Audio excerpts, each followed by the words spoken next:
نبی پاک علیہ السلام نے جس دنیا کو ہم بہت بڑی دنیا سمجھتے ہیں، حضور نے اس کی مثال کیا دی؟ صحیح مسلم کی حدیث ہے، دیکھیں کتنا کھول کر اور کتنا آسان کر کے رسول پاک ہمیں بات سمجھاتے ہیں۔ دنیا کیا ہے، آخرت کیا ہے، یہ والی زندگی کیا ہے، آخرت کی زندگی کیا، بالکل کھول کر واضح کر کے نبی پاک علیہ السلام فرمانے لگے دنیا اور آخرت کی مثال اس طرح ہے جس طرح دریا بہہ رہا ہو اور کوئی آدمی اس میں انگلی ڈبوئے، جتنا پانی اس کی انگلی کو لگ گیا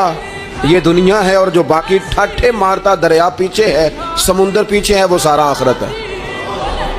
یہ اتنی سی دنیا ہے، یہ صحیح مسلم میں موجود ہے۔ اتنی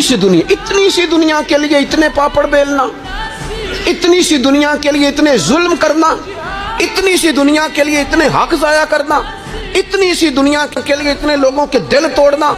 اتنے حقوق پہ ڈھاکہ ڈالنا، اتنا جبر کرنا، لوگوں کا مال کھانا، لوگوں کو تکلیف دینا، عزتیں اچھالنا، اتنی سی دنیا کے لیے حضور فرمانے لگے اتنی سی ہے یہ دنیا، جتنا انگلی کو پانی لگ گیا ہے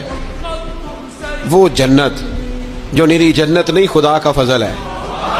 جو اللہ کی عطا ہے اپنے بندوں کے لیے۔ میرے کریم فرمانے لگے اس جنت میں وہ نعمتیں ہیں نہ کسی آنکھ نے دیکھی، نہ کسی کان نے سنی، نہ تمہارے دل پر کبھی خیال ہی گزرا ہوگا کہ ہمارا رب ہمیں یہ عطا فرمانے والا ہے۔